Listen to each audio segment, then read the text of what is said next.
Hi guys, I am the Nerdy Movie Guy, and I'm here to talk about Haunted Mansion. Now, I didn't see this movie when it had just come out, but I've seen it recently, and there's some stuff I want to say about it because it was really entertaining, and it was a lot better than I was expecting going into it.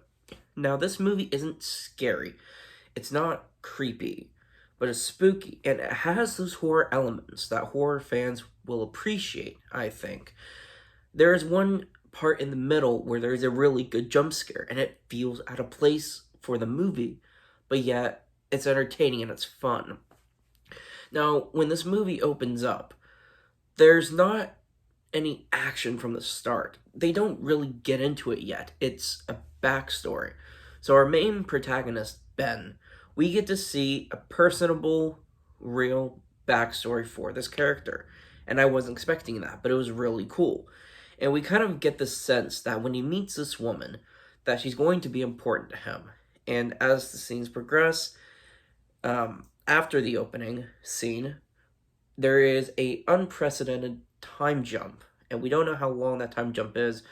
But then we see Ben again in the present day, and she is no longer with him. She's not in the scenes.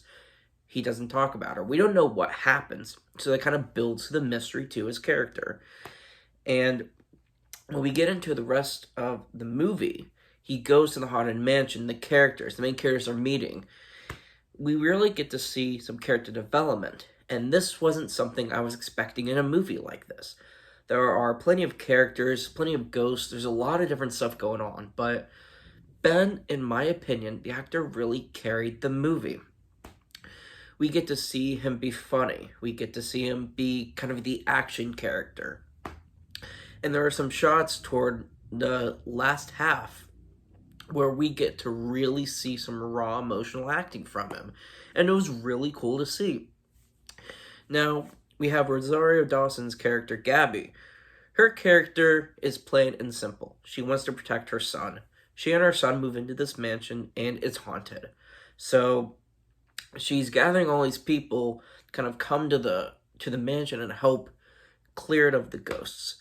And because she's protecting her son, I feel that a lot of families who go to see this movie, who the parents are going with the children to the theater, there's a lot of parents that will relate to her kind of story. It's plain and simple.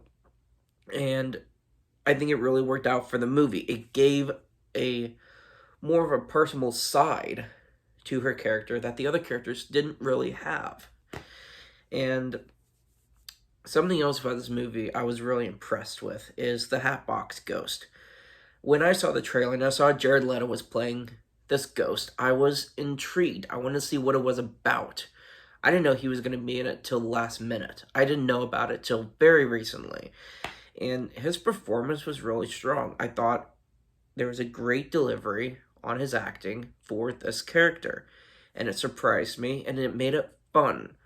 The villain wasn't exactly a present threat throughout the whole thing in an action kind of way. They take the sense that the other ghosts, they don't want to talk about him. No one really has seen him. They don't want the humans to see him. He's kind of this scary entity throughout the film.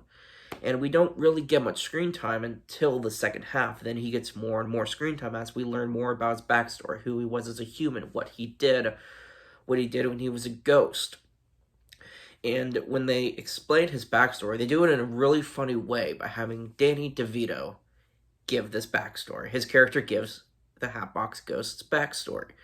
And it was great. And one of the coolest things about the movie is it wasn't this real serious movie. There was a lot of comedy to it, but it was just fun. It was very entertaining. It's what you want from Disney. You just want to go, turn your brain off from the world for a couple hours and just enjoy a movie. And that's what this movie did. When we get toward the ending, it was really cool because there was this big climax it kept building. The first half of the movie, the characters are getting to know each other. They're learning more about each other. We get more of their individual backstories. But in the second half, the movie kind of comes to an overall plot where all the characters now intertwine into the story. And the story keeps building and building and building. And in the last 10 minutes, there's a big thematic climax. It was very entertaining. Now, I haven't seen the other Haunted Mansion movie. I don't know how many there's been. I know there's been at least one other. So I don't know the story 100%. But going into this movie as sort of a new Haunted Mansion fan, it was really cool to see all the fun, spooky elements kind of bring the movie together. It was funny, it was emotional, it was entertaining, and really that's all I want from a movie like this. So, if you're a Disney fan and you're kind of leery about the recent movies, I would say check this one out. It was really fun, and it's just one of those movies where it's a short, crisp 2 hours, and you can just sit there and enjoy yourself. So check this movie out, guys. Thanks for watching. I'll see you next time.